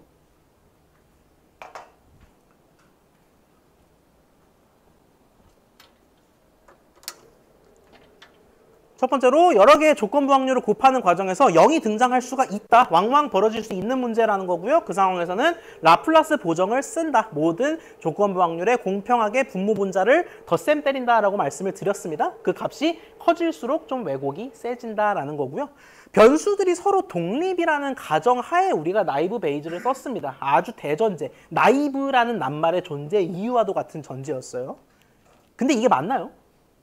다시 말해서 야구에서 고려대학교 팀이든 어디 팀이 됐든 간에 실책이 있다라는 변수랑 1선발 나왔다라는 변수랑 선취점 얻었다라는 변수랑 홈런 쳤다라는 변수 다 각각 경기의 양상을 서로 다른 측면에서 나타내는 거죠. 이 변수들이 독립이냐? 그렇지 않다라는 겁니다. 당장 요 사례, 많고 많은 사례들이 있겠지만 당장 요 야구 경기만 보더라도 사실 이 야구라는 스포츠가 잘하는 팀이 다 잘하지 않습니까? 타격이 되는 팀은 투수도 막 방어율이 낮고 막 그러고 반대로 뭐 제가 이 고척에 있는 K 모 팀의 팬인데 이 팀은 타격이 안 되면 투수도 망하고 불펜도 터지고 그래요. 그렇기 때문에 이게 사실 변수, 야구에 있어서도 이렇게 변수 간의 독립이라고 보기가 어려운데 서로 연관이 있을 수 있는데 다른 곳에서는 오죽하겠습니까? 이게 현실적으로 그렇게 적합한 과정은 아니에요. 그러면은 왜 하냐? 이걸 왜 쓰냐? 이거 실무에서 굉장히 많이 쓰는 게 MB 분류기거든요. 이런 말도 안 되는 가정에도 불구하고 왜 쓰냐면 간편하고 빨라서 그렇습니다. 산식이 명확하고 우리야 조금씩 이렇게 흔히 말하는 좀 귀찮은 그런 계산 과정들이 있었지만 기계 입장에서는 이건 사실 귀찮은 정도도 아닌 그냥 아주 간단한 계산이죠. 그렇기 때문에 간편하고 빠르게 분류를 수행한다는 이점으로 인해서 이런 조금 현실과는 괴리가 있는 가정에도 잘 쓰인다라고 말씀드릴 수가 있겠습니다. 여기까지 질문 있을까요? 자, 그러면은 데이터셋도 드렸으니까 이거 파이썬으로 돌려보면 좀 의미가 있을 것 같아요. 자, 이렇게 불러오도록 하겠습니다. 돌릴 시간 따로 드릴게요. 지금은 눈으로만 보겠습니다. 자, 나이브 베이즈 역시 우리들의 영원한 친구 사이클런을 쓰는데 여기에 베르노이 NB라는 게 있습니다. 베르노이 NB가 있다면 다른 NB도 있나요? 있거든요. 그건 조금 이따가 설명드리도록 하겠고요. 베이스볼.csv에다가 제가 몽땅 다 넣어드렸습니다. 10개 게임의 학습 데이터를 다 넣어드렸습니다. 베이스볼.csv를 좀 이따가 같이 열어볼 거고요. 그 상태에서 XY 역시 쪼개야 될 것 같네요. 게임 리절트와 나머지 예측 변수들을 따로 뽑아보도록 하겠습니다. 그 상황에서 베르누이 NB 분류키 얘도 역시 공장을 차려야 되겠는데 얘는 공장에 들어갈 만한 옵션이 알파 하나 정도 들어갈 수 있을 것 같아요. 자, 알파는 제가 직접 언급은 안 드렸거든요, 오늘. 근데 뭔가 유추는 가능할 것 같아. 알파가 뭘까요? 뭔가 결정할 만한 게 딱 하나 있었는데 알파가 뭘까요? 보정값 좋습니다. 방금 전에 봤던 분모 분자의 사이좋게 뭘 더하냐? 0.1을 더하냐? 1을 더하냐? 20을 더하냐? 그때의 보정값 정확히 말씀하신 대로 알파가 그 보정값이 되겠습니다. 0이면 안 보정하겠다라는 건데요. 우리는 안 보정해도 될 것 같아요. 우리는 실제 계산한 결과 애초에 보정이 필요 없다는 거, 0이 안 나온다는 걸 알았으니까. 사실 실제로 0을 넣는다 하더라도 얘가 1, 2, 마이너스 19, 10의 마이너스 19승과 같이 아주 미세한 값을 투입해서 계산을 하긴 합니다만 그게 큰 영향을 주지는 않겠습니다. 자, 그러면은 fit을 하면 되겠죠? 아직 데이터를 넣지도 않았으니까 10경기의 x, 10경기의 승패를 각각 fit하도록 하겠습니다. 그러면 우리가 궁금한 건 뭐냐면 고려대와 몬스터즈의 대결의 데이터만 알고 있을 때, 즉 에러, 피처, 스코어, 홈런만 알고 있을 때 승패를 맞춰보겠다, 직관을 안 해도 맞춰보겠다라는 거죠. 그거는 우리 노상 그랬던 것처럼 fit 말고 predict를 활용할 수가 있겠습니다. 요거 한번 돌려볼까요? 파이썬 개발 환경을 켜도록 하죠. 저도 여러분과 함께 켜도록 하겠습니다.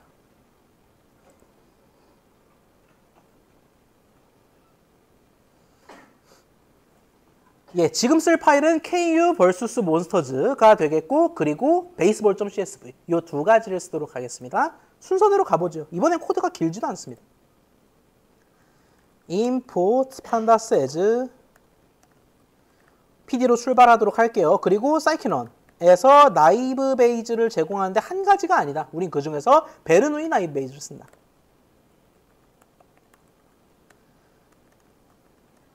read CSV 익숙한 이 구문을 활용해서 baseball.csv를 불러오고 잘 불러와졌는지 눈으로 한번 보기나 할게요. 10게임 각각 실책을 했나, 투수가 1선발인가 등등이 나와 있습니다. 게임 리절트에서 1은 승리, 0은 패배를 의미하는 것 같아요. 자, 그 상태에서 우리가 어떻게 한다?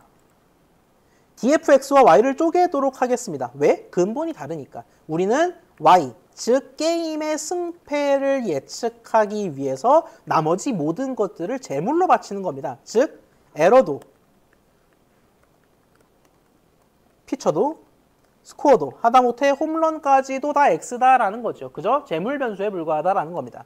그 상태에서 공장을 차리겠습니다. 베르, 누, 이, NB 공장을 차리는데 다른 건 필요 없고 알파 값 정도는 지정할 필요가 있어 보여요. 우리는 어차피 0이 안 곱해진다는 사실을 이론적으로 알기 때문에 안 보정할게요. 여러분이 실무에서 쓰실 때는 보정값을 조금이라도 넣는 게 아무래도 안전하겠죠.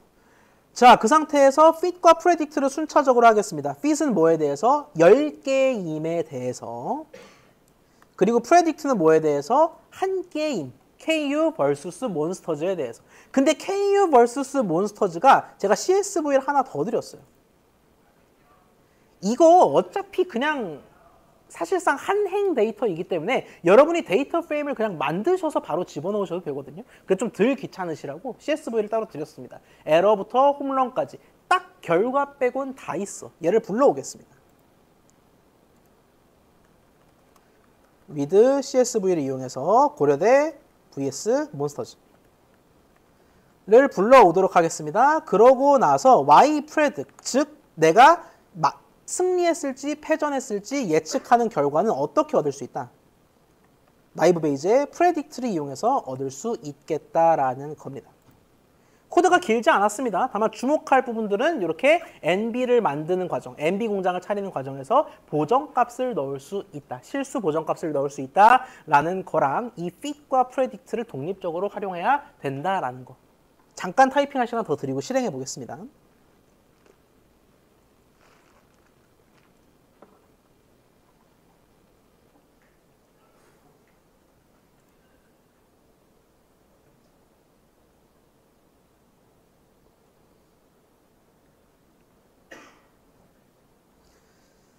자, 여러분 다 작성하셨으면 바로 실행 눌러보시면 되겠습니다. 저도 지금 여러분과 함께 실행을 눌렀는데 그 결과 원인 창만 뜨고 아무것도 표시가 되지 않습니다. 그럴 수밖에 없는 게 내가 뭘 출력하거나 보여달라고 안 했거든요. 뭐를 보는 게 제일 좋을까요?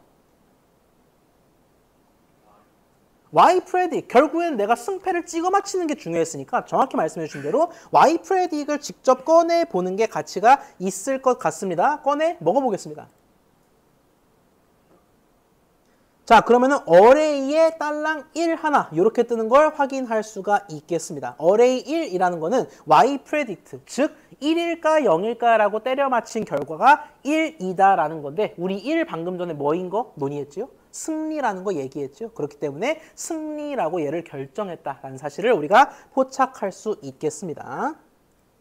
자, 제가 말씀드렸죠. 많고 많은 MB 중에서 우리가 굳이 베르누이 MB를 택한다. 그 이유는요. 얘가 베르누이 분포에 기반한 나이브 베이즈 기법이기 때문에 그렇습니다. 나이브 베이즈가 사실 여러 방면으로 다 가능해요. 심지어 이렇게 0-1, 0-1 홈런을 쳤다 못 쳤다 일선발이 나왔다 안 나왔다 그런 게 아니라 수치형 피처를 가지고도 우리가 나이브 베이즈를 수행할 수도 있습니다. 많고 많은 나이브 베이즈 중에서 0과 1로 딱 갈리는 나이브 베이즈를 했기 때문에 우리가 베르누이 NB를 채택한 겁니다. 우리 확률론에서 베르누이 분포가 0, 1, yes, no에 대한 분포를 의미하잖아요. 그렇기 때문에 입력 변수들이 모두 yes, no, yes, no. 일선발이 나와 안 나와, 홈런을 쳐 못 쳐. 0과 1인 경우에는 베르누이 분포를 활용하시면 되겠습니다. 근데 텍스트 마이닝이라든지 기타 등등 여러 상황에서 입력 변수들이 이진이 아니라 단순 범주 형태인 경우가 있습니다. 그럴 때에는 오늘 여기서 코드로 다루지 않았지만 카테고리컬 MB를 자유롭게 똑같은 방식, 코드가 똑같습니다. 똑같은 방식으로 자유자재로 여러분이 활용하실 수가 있겠습니다. 간혹 가다가 오해하는 분들이 있어서 한마디 첨언을 하고 엑서사이즈로 넘어가자면요. 이 베르누이 NB라는 건 입력 변수가 이진 형태인 경우에 활용하라라는 겁니다. 예를 들어서 제가 방금 전에 그 말씀 드렸잖아요. 우리가 오늘 배운 요 예시를 머릿속으로 조금만 활용하면은 이 사람 VIP 등급이 골드일까, 플래티넘일까, 다이아일까, 3지 분류도 가능하다고. 자, 그럼 얘는 이진이 아니라 3지 분류이기 때문에 카테고리컬 MB 써야 될까요? 그게 아니라라는 거예요. 이게 베르누이 MB라는 건 입력 변수, X가 이진이냐 마냐에 따라서 결정되는 거기 때문에 우리 방금 전 그 사례는 뭐죠? 입력 변수에 대한 얘기가 아니라 결과 변수, 클래스가 3지냐 2진이냐 문제잖아요. 그런 건 상관이 없습니다. 클래스는 몇 종류든 간에 입력 변수만 다 2진이라면 베르누이 MB를 똑같이 쓰시면 되겠습니다. 그 점 헷갈리지 마시기를 바라요. 여기까지 질문 있을까요? 자, 이 문제 풀 시간 한번 가져볼까요? 지속적으로 스팸 문자에 시달리던 다원이가 아래 정보를 토대로 MB 분류기를 고안해냈습니다. 전체 문자 중 스팸 문자의 비율은 60%입니다. 그리고 어떤 문자가 스팸일 때 그 문자가 배팅이라는 말을 포함할 확률은 90%라고 합니다. 스팸 문자가 10통 있을 때 9통에는 배팅이 있는 거고 1통에 배팅이 없는 거예요. 마찬가지 논법, 스팸이 아닐 때 문자가 배팅을 포함할 확률은 20%라고 합니다. 자, 그때 가와 나 가 각각 스팸인지 아닌지 한번 NB 분류기, 이 다원이의 NB 분류기의 기초에서 한번 판단해 보시기 바랍니다. 가, 안전한 배팅 지금 가입하면 누가 봐도 스팸 같은데 가가 NB 하에서 스팸으로 분류되는지 또 나는 NB 하에서 스팸으로 분류되는지 한번 확인해 보시기 바랍니다. 눈치챈 분들 계시겠지만 이 문제는 우리가 잘 생각하면 이론적으로도 풀 수가 있고 코드로 굳이 짜서 풀 수도 있을 텐데 어떤 방식이든 괜찮습니다. 저는 해설은 이론 측면에서 해설을 드릴 거예요. 어떤 방식이든 괜찮으니까 이 문제 한번 풀어보도록 하겠습니다. 단순 판단을 넘어서 사후 확률도 좀 계산을 해주시면 좋을 것 같습니다. 자, 저희 함께 풀어보도록 하겠습니다. 상황을 조금만 바꿔도 이게 그렇게 쉽지는 않습니다. 처음 배우는 분들 기준으로는 그렇게 쉽지는 않았을 텐데 한번 보도록 할게요. 가와 나가 각각 스팸으로 분류되는지 아닌지 사후 확률에 기반해서 판단해 보도록 하겠습니다. 자, 가를 볼게요. 중요한 건 뭐다? 결국 스팸이냐 마냐를 결정하는 주된 변수는 마치 홈런과 실책 등의 여부로 판가름했던 방금처럼 지금은 배팅 포함 여부가 되겠습니다. 가는 길게 나와 있지만 결국 저 배팅이라는 낱말이 포함되어 있지요. 그렇기 때문에 얘는 뭐다? 배팅이 포함된 상태에서 사후 확률을 계산해서 비교하면 되는 겁니다. 근데 우리 사후 확률식 복잡하게 외울 필요 없이 일단 뭐부터 생각한다? 어떤 사후 확률을 계산해야 하는지를 머릿속으로 생각하면 식이 분명해져요. 우리 야구 문제에서 뭔 사후 확률을 계산했더라? 승리했을지 여부가 너무 궁금한 거니까 승리 사후, 패배 사후를 계산했잖아. 그렇기 때문에 여기는 뭐가 너무 궁금해요? 스팸일지가 너무 궁금하다라는 거지. 배팅은 어차피 눈에 보이잖아요. 그래서 스팸일지 말지가 궁금하기 때문에 우리는 가에서 두 가지를 구하면 된다. 첫 번째 스팸 사후 확률을 생략할게요. 스팸 사후 확률 계산하고 같은 방식으로 비스팸 사후 확률.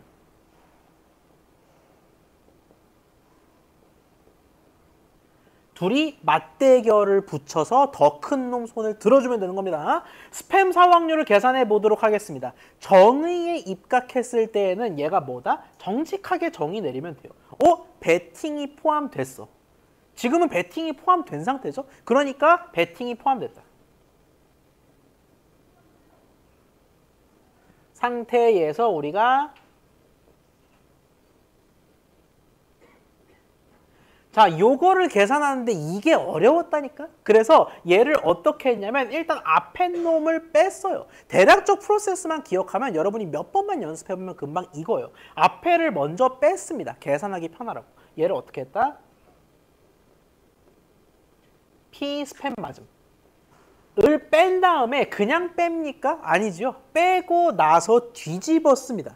그리고 뒤집은 상태에서 여러 갈래로 찢었는데 얘는 지금 찢을 필요가 없어. 다행이야. 왜? 베팅 한 키워드밖에 없으니까. 결국 뒤집기만 하면 된다라는 거. 베팅 있음, 스팸 맞음. 순서가 뒤집힌 겁니다. 이 두 가지 다 계산할 수 있나요? P 스팸 맞음은 몇 %입니까? 얘 얼마죠? 10분의 6인가요? 0.6이겠죠. 왜? 전체 중 스팸 맞는 비율이 60%네. 이 될 거고 스팸이 맞는 문자에서 베팅이 있을 확률 제가 드렸나요? 몇이죠? 그죠? 0.9라고 대놓고 드렸네. 뭐야? 식만 잘 이끌었더니 계산이 순식간이죠? 0.54가 될 겁니다. 자, 그렇다고 해서 얘는 0.46, you win 아니라고 했습니다. 얘는 항상 뭘 고려해야 된다? 비례식이라는 걸 고려해야 된다. 자, 비스팸 사후 확률 마찬가지로 계산해 볼게요. 얘는 어떻게 구한다? 똑같습니다. 조건은 동일해요. 베팅이 있는 메시지죠. 자, 그럼 얘는 어떻게 구한다? 마찬가지로 P 스팸 아님을 따로 뺀 상태에서 곱하기 순서를 엎었습니다. 베팅 있음, 스팸 아님. 모두 드린 데이터에서 해석할 수 있습니다. 스팸 아닐 확률 0.4가 되겠고요. 스팸이 아닌 문자가 베팅을 포함할 확률은 대놓고 드렸네요. 20%라고 했습니다. 곱이 2 되겠습니다. 뭐 복잡하게 1로 이렇게 치환하고 할 거 없이 누가 봐도 스팸 사후 확률이 더 앞선다. 이 문제, 가의 답은 스팸으로 분류하겠다라고 얘기할 수가 있겠습니다. 마찬가지 논법으로 나에 대해서도 계산이 가능하겠고 참고로 나의 답은 스팸이 아닌 걸로 분류가 되겠습니다. 한번 개인적으로 해보시기를 바라요. 스크린을 다시 내려드리겠습니다.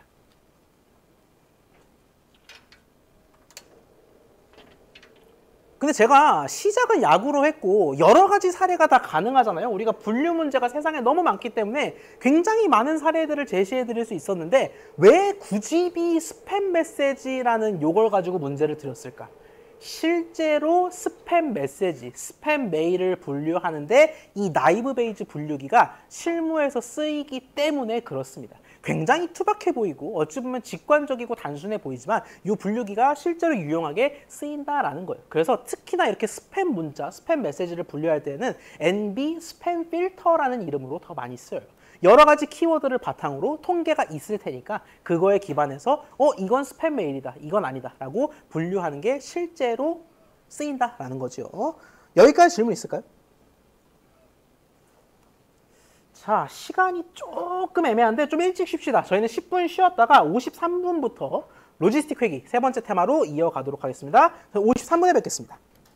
자, 저희 남은 내용 마저 진행해 보도록 하겠습니다. QR 안 찍으신 분들은 아마 없을 거라고 생각을 합니다. 자, 로지스틱 회귀에 대해서 살펴보고 간단히 마무리를 지어 볼 텐데 우리가 사실 회귀와 분류 문제는 아예 동떨어져 있다라고 많이들 생각합니다. 왜? 분류는 기다 아니다 또는 A 클래스, B 클래스, C 클래스다 이렇게 딱 딱딱 나눠지는 NG선다형 구조인 반면에 회귀는 내가 어떤 값일 거다라고 연속형 값을 예측하는 거잖아요. 그렇기 때문에 둘을 아예 별개로 인식하는 경우가 있습니다. 근데 이런 생각을 한번 해볼까요? 회귀식 자체는 그대로 가져가고 싶어. 이 구조가 너무 좋아서 상수항 그리고 세타1 x1, 세타2 x2 이렇게 점점점 이어지는, 즉 x 변수와 그에 대응하는 세타 개수 가중치가 붙어있는 요 회귀식 자체는 유지하고 싶다라는 거죠. 근데 그러면서 정작 분류는 수행하고 싶어.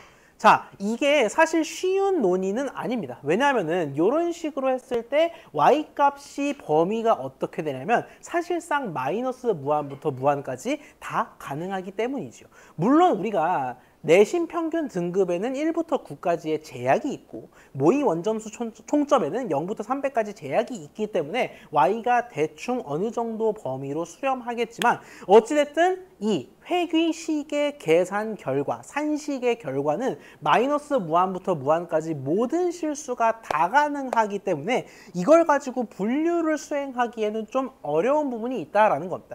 그렇다고 해서 내가 딱 컷오프를 띡 삼아, 예를 들어 150 미치면 yes, 150 미면 no, 이렇게 하기에도 컷오프를 어떻게 설정할까가 굉장히 두루뭉술해요. 그래서 우리가 이 회귀식이라는 거는 그대로 가져가되 뭘 하고 싶다? 범주에 대한 분류를 수행하고 싶다라는 거죠. 다시 말하자면 이러자는 겁니다. 우리가 고객 A가 4G를 쓰고 46살이고 어떻게 했을 때 타 통신사로 도망갔다. B는 도망갔다. C는 유지했다. 이 문제를 회귀식으로 풀자라는 겁니다. 우리 이 문제 회귀식으로 풀지 않았습니다. 뭘로 풀었죠? 디시전 트리, 의사결정 나무를 이용해서 풀었다 이 말이지. 근데 얘를 회귀로 풀 수 있을까라고 할 때 먼저 논의해야 할 개념이 오즈라고 부르는 승산이 되겠습니다. 우리말로 승산이라고 하는 개념을 오즈라고 하는데 이 오즈는 산식이 간단해요. 특정한 사건이 안 발생했을 확률에 발생했을 확률을 분자 취해주면 되겠습니다. 예를 들어 주사위를 한 번 굴렸어요. 6이 나오는 사건이 있겠죠. 자, 그럼 6이 안 나올 확률, 즉 이게 안 터질 확률은 6분의 5입니다. 그리고 이게 터질 확률은 6분의 1이죠. 즉 6이 나타나는 사건에 대한 오즈, 승산은 6분의 5 분의 6분의 1 해서 5분의 1이 되겠다라는 겁니다. 자, 좀 뜬금이 없습니다. 아니 뭐 확률이면 확률이고 승산이면 승산이지. 왜 이 얘기를 뜬금없이 이 로지스틱 회귀에서 꺼내느냐? 요것 때문에 그렇습니다.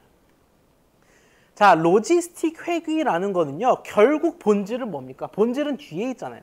얘는 결국 회귀예요. 근데 분류를 수행하게 해주는 회귀다라는 겁니다. 다시 말해서 회귀식의 구조, 골격 자체는 그대로 가져갑니다. 우변 지금 똑같이 돼 있잖아요. 근데 좌변만 뭘로 바꾼다? 그냥 y가 아니라 로그 오즈로 바꾼다라는 겁니다.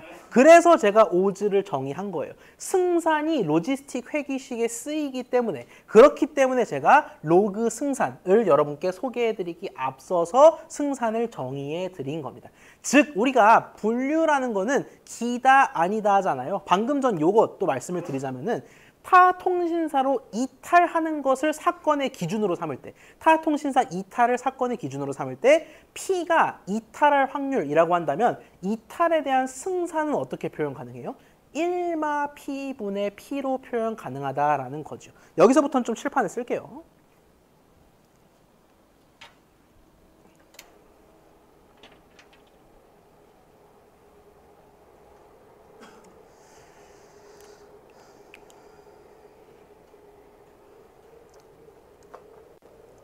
승산을 열심히 우리가 미리 살펴본 이유는 그것이 로지스틱 회귀식의 좌변을 구성하기 때문에 그렇습니다. 좌변에 로그 승산이 들어가기 때문에 승산을 먼저 정의한 거고요.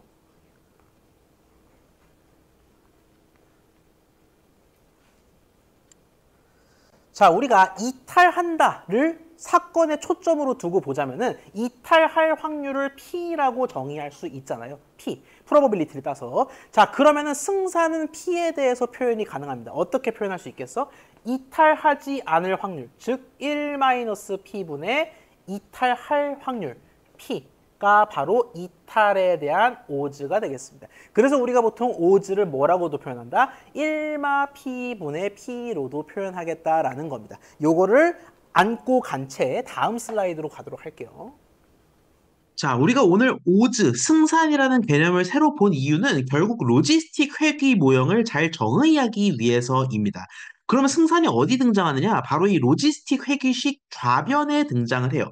여러분이 지금 분홍 박스에서 보고 계신 게 바로 로지스틱 회귀의 일반 꼴 식입니다. 좌변 보시겠어요? 로그 괄호치고 오즈라고 돼 있죠? 오즈가 승산이잖아. 그렇기 때문에 로지스틱 회귀식의 좌변은, 등식의 좌변은 로그 승산이라고 생각하시면 되겠습니다. 근데 우리 승산을 어떻게 정의했죠?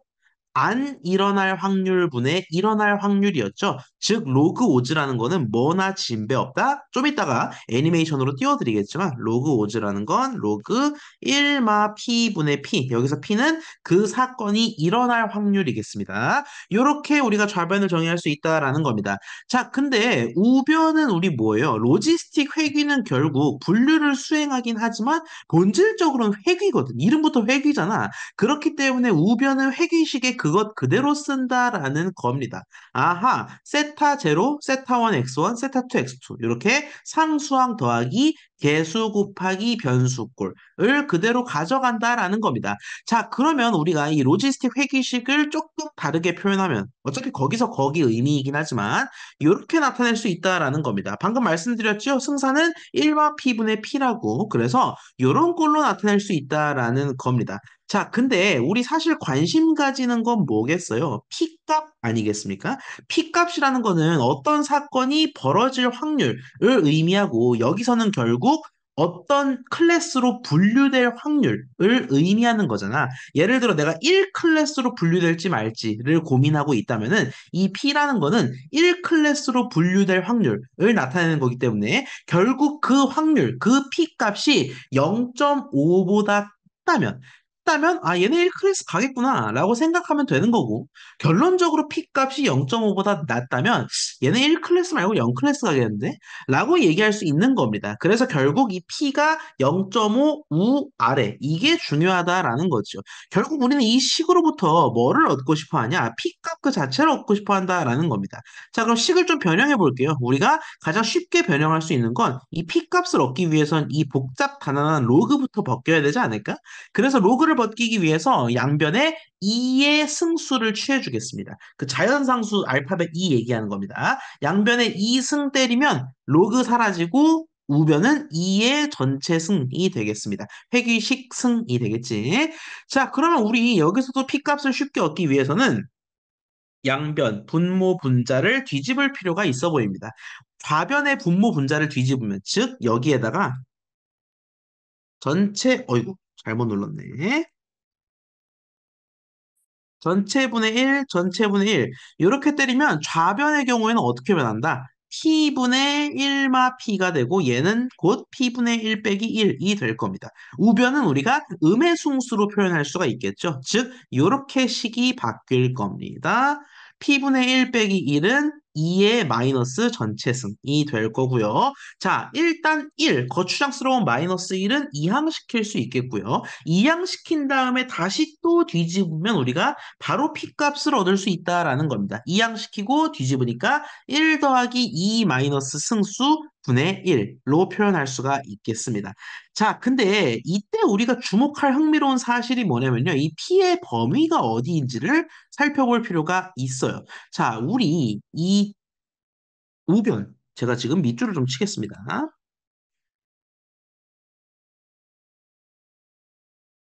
얘의 범위가 어떻게 되죠? 얘의 범위는 사실상 마이너스 무한부터 무한까지 그냥 모든 실수, R 집합 전체가 다 가능한 범위지요. 모든 실수가 가능한 범위가 되겠습니다.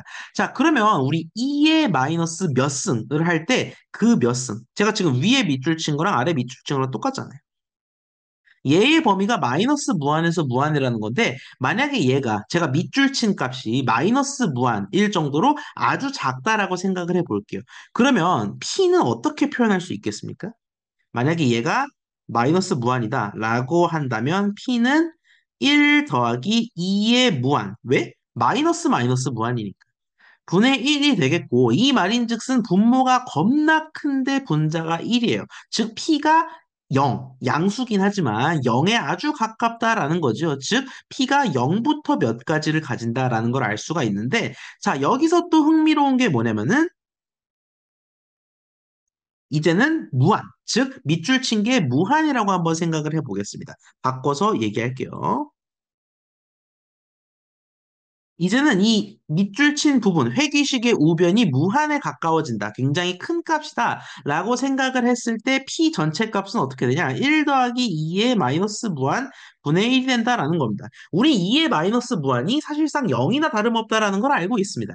양수긴 하지만 거의 0에 가깝지요. 즉, P 값은 1에 아주 가깝게 된다. 1을 넘을 수는 없지만 1에 아주 가깝게 된다라는 겁니다. 여러분, 그러면 우리 결국 P의 범위가 0에서 1이라는 걸 보장할 수가 있지요. 바꾸어 말해서 우리가 이 회귀식의 우변을 그대로 분류에 적용할 수 없었던 이유가 뭐였어요? 이 동글뱅이 친 게 값이 0에서 1 사이로 똑 떨어지지 않아서 그렇습니다. 얘는 마이너스 무한부터 무한까지 어떤 값을 다 가질 수 있는데, 모든 실수를 다 가질 수 있는데, 우리가 정작 얻고자 하는 거는 0에서 1 사이의 칼 같은 확률이었기 때문에 우리가 일반적인 회귀 접근으로는 분류를 할 수 없었거든요. 근데 우리 이제 뭐 한 거야? 일반적인 회귀식으로부터 변형만 조금 했더니 0부터 1까지의 범위를 가지는 P를 얻을 수 있었다라는 거죠.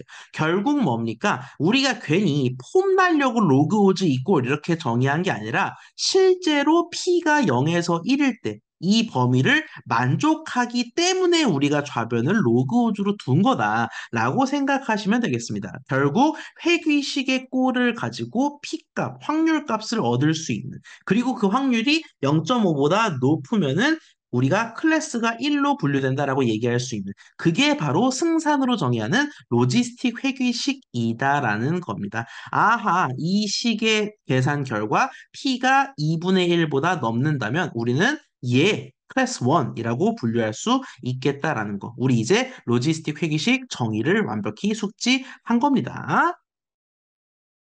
자, 그렇다면 이 로지스틱 회귀를 파이썬에서는 어떻게 할 수 있는지 코드를 통해서 살펴보도록 하겠습니다. 우리가 일반 선형 회귀를 사이킨런을 이용해서 했던 것처럼 거의 판박이, 거의 똑같은 코드를 이용해서 로지스틱 회귀도 수행할 수가 있습니다. 자, 일단 데이터 프레임을 불러오는 게 우선이겠죠. 참고로 여러분, 직접 열어보시면 아시겠지만 텔레콤 로지스틱.csv 첨부해드린 거 요거 열면 이렇게 생겼습니다. 잠시만요. 예, 지금 보고 계신 것과 같이 생겼거든요. 나이 얼마인지, 센터에 전화 얼마나 걸었는지, 평균적으로 몇 천 원 한 달에 요금을 내는지, 그리고 제가 이 테크놀로지, 캐리어를 뭐 쓰는지는 더미 변수화를 해드렸습니다. 2G를 쓴다면 1000, 3G를 쓴다면 0100 이런 식으로 더미 변수화가 되어 있고요. 자, 마지막이 중요하겠죠. leave, 떠날 거라면은 yes, 안 떠난다면 no 이렇게 해 놓았습니다. 이탈이 yes, 유지가 no인 겁니다. 자, 그럼 이 상태에서 우리가 어떻게 코드를 작성할 수 있냐? 일단 x, y를 분리하는 게 먼저겠죠. 회귀에서도 종속 변수 분리가 중요했잖아. 여기서도 마찬가지예요. x는 나머지 모든 변수들, y는 유일한 한 변수, leave죠. 그래서 leave만 y, leave를 제외한 모든 건 x로 두도록 하겠습니다. leave 할지 말지를 예측하기 위해서 다른 모든 걸 투입시키는 거잖아요. 자, 그 상태에서 로지스틱 회귀 모형을 만드는데 인풋부터 fit, 프린트까지 거의 선형 회귀 판박이입니다. 뭐가 다르냐? 리니어 리그레션에서 로지스틱 리그레션으로 바뀌었다 정도? 그리고 나머지는 거의 정말 똑같습니다. 로지스틱 리그레션이라는 이 임포트한 라이브러리를 활용해서 LR이라는 명칭의 공장을 만들어 줄 건데 얘도 리니어 리그레션 때와 마찬가지로 별도의 파라미터를 필요로 하지 않습니다.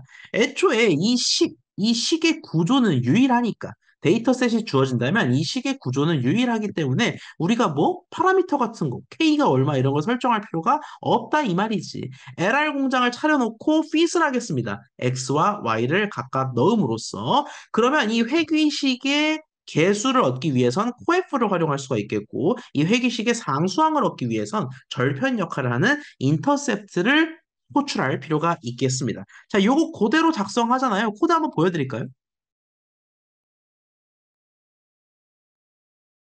자, 사소한 순서만 바꿨습니다. 이런 임포트하는 순서만 좀 예쁘장하게 바꿨을 뿐이지 왼쪽 코드랑 오른쪽 코드 똑같거든요. 얘를 그대로 실행하면 무엇이 일어나느냐? 자, 몇몇 워닝들, 참고 사항들은 무시하셔도 괜찮겠습니다. 요렇게 제가 캡처해드린 것과 거의 동일한 개수와 상수항이 나오는 걸 확인할 수가 있겠습니다. 자, 그러면은 얘를 바탕으로 우리가 어떤 생각을 할 수 있느냐? 자, 결국 우리가 위쪽에 보이는 이 분홍색 박스 안에 보이는 로지스틱 회귀식의 모든 세타 개수를 다 얻은 겁니다. 세타 제로, 상수항은 뭡니까? 동글뱅이 친 요 상수항은 여기 인터셉트의 출력 결과물이 되겠고요. 세타 1부터는 우리가 뭐를 보면 되겠습니까? 이 위에 놈을 보면 되죠. 세타 1은 1.89 점점점 곱하기 10의 마이너스 3승. 2마 03은 10의 마이너스 3승을 의미하는 거 알고 계시죠? 세타2는 1.4 곱하기 10의 0승이니까 그냥 1.4. 이렇게 계속 해석할 수 있다라는 겁니다. 그 말인 즉슨 결국 우리가 미지의 고객을 대상으로 이 회귀식의 값을 넣음으로써 이탈할지 말지 이론적으로 판별할 수 있겠다라는 겁니다. 자, 우리가 결국 궁금한 건 열심히 회귀식을 만들었을 때 미지의 고객 데이터를 투입해서 얘가 나갈지 말지 판단하는 거. 그게 사실 우리의 목표이자 제일 궁금했던 거잖아요. 그걸 한번 해보자라는 겁니다. 실제 식을 만드는데 투입된 고객은 아니지만 미지의 고객 한 명이 있어서 이런 정보를 가지고 있다라고 할게요. 고객의 연령은 50살입니다. 그리고 4G LTE 고객이에요. 월 평균 통신비 8만 원, 80K 정도 내고요. 고객센터에 한 번 전화 걸었다라고 하겠습니다. 이 고객 이탈할지 말지 회귀식에 실제로 값을 넣어서 판단을 해보도록 하겠습니다. 자, 우변 한번 계산을 해볼게요. 자, 필요 없는 건 지우도록 하겠습니다. 자, 좌변은 로그 오주죠? 즉 로그 1마 p분의 p2가 되겠고 얘가 얼마가 된다? 세타 제로 우리 상수항 알고 있습니다. 마이너스 0.826 정도로 얘기할 수 있을 것 같아요. 이올림은 적당할 때 하도록 하겠습니다. 자, 더하기 세타1 xag가 될 텐데 세타1은 뭐다? 10의 마이너스 3승까지 고려하면 0.0019 정도가 될까요? 0.0019면 10에 1승, 2승, 3승 맞는 것 같습니다. 자, 곱하기 중요한 건 뭐다? age가 50세라고 나와 있죠. 50. 잘 보이게 괄호를 칠게요. 자, 그 다음에 다행인 건 뭐다? 2G, 3G, 5G는 신경 쓸 필요가 없습니다. 이분은 4G 쓰니까. 자, 세타4는 밑줄 친 게 세타4가 되겠고요. X4G는 1이 될 테니까 결국 그냥 더하면 되겠습니다. 더하기 0.716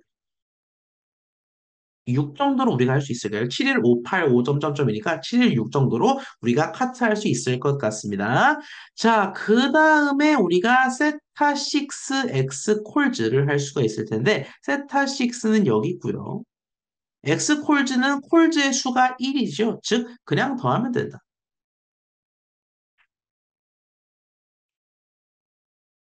정도로 우리가 커트할 수 있을 것 같습니다. 자, 그 다음에 마지막으로 세타7X 빌인데 세타7은 일단 음수군요. 정도로 우리가 얘기할 수 있을 것 같습니다. 그리고 곱하기 x 비리니까 8만 원, 80K를 곱해야겠죠. 자, 그럼 우리 우변의 값은 계산기를 이용해서 계산할 수 있을 것 같습니다. 편의상 울프람 알파를 채택해 보도록 할게요. 울프람 알파를 이용해서 우변의 값을 계산하도록 하겠습니다. 화면을 띄워드리죠.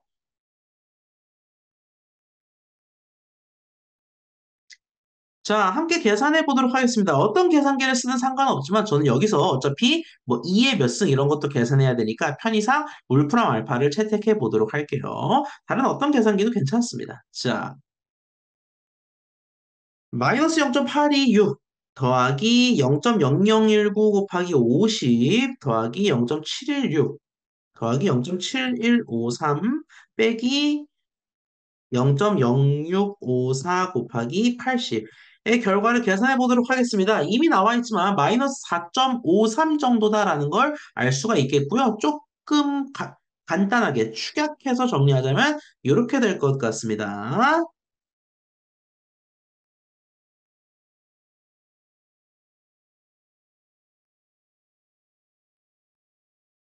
어떻게? 마이너스 4.53이라고 얘기할 수 있을 것 같습니다. 자, 이미 여기서 P의 정체를 간파한 분들이 있을 거예요. P를 정확히 구하는 것도 중요하기 때문에 우리 한번 P를 정확히 구해보긴 할 거예요. 근데 사실 우리가 실질적으로 궁금한 건 이거 아닙니까? 입니까? 아니면 P가 2분의 1 미만입니까? 가 궁금한 거잖아요, 사실. 자, 그런데 P가 2분의 1보다 크다라는 건 무엇을 의미합니까? 로그 1마 P분의 P가 어떻게 될지 생각을 해보세요. 로그 1마 P분의 P가 있는데 P가 2분의 1보다 커요. 그러면 분모는 어떻게 되겠습니까? 2분의 1보다 작겠죠. P가 1보다 클 수는 없으니까. 분모는 2분의 1보다 작을 거고, 분자는 2분의 1보다 클 겁니다. 그러면 뭡니까? 이 동글뱅이 친 괄호 전체 값이 1보다 커진다라는 거죠. 자, 로그의 진수가 1보다 커요. 그러면은 전체 값이 양수일 수밖에 없겠죠. 즉, 뭐다? 로그 오즈가 양수다. 와, P가 2분의 1보다 크다는 사실 동치라는 겁니다. 마찬가지 논법으로 로그 오즈가 음수다라는 거랑 P가 2분의 1보다 작다라는 건 동치라는 거죠. 자, 근데 로그 오즈 얼마예요? 마이너스 4.53. 음수라는 거 알고 있습니다. 즉 뭐다? P는 2분의 1보다 작을 거라는 거 우리 알고 있다라는 거예요. 자, 우리가 주목하는 거는 뭐다? 이탈하냐 마냐이고 실제로 이렇게 계산할 때 오즈의 기준도 이탈하냐거든요. 이탈 예스. 즉 오즈라는 거는 이탈할 승산에 대한 겁니다. 자, 그러면은 뭐다? 이탈할 승산에 대해서 계산했을 때 이탈할 확률, 즉 P가 2분의 1보다 작다라는 거 우리가 알았잖아. 그러면 얘는 이탈 안 하고 유지한다라는 거 알고 있습니다. 그래도 우리 이론적으로 복습하는 차원에서 이 P값 실제로 한번 구해보자고. 불필요한 건 지울게요.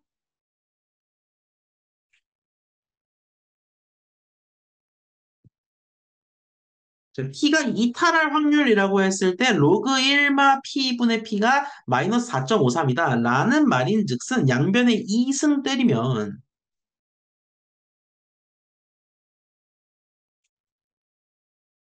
이라는 거고요. 양변에 역수 취하면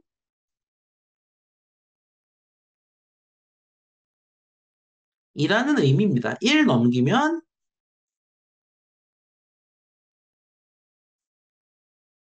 이라는 거기 때문에 우리가 P를 어떻게 구할 수 있다? 양변에 역수 취하면 되겠죠. P 값은 1 더하기 2의 4.53.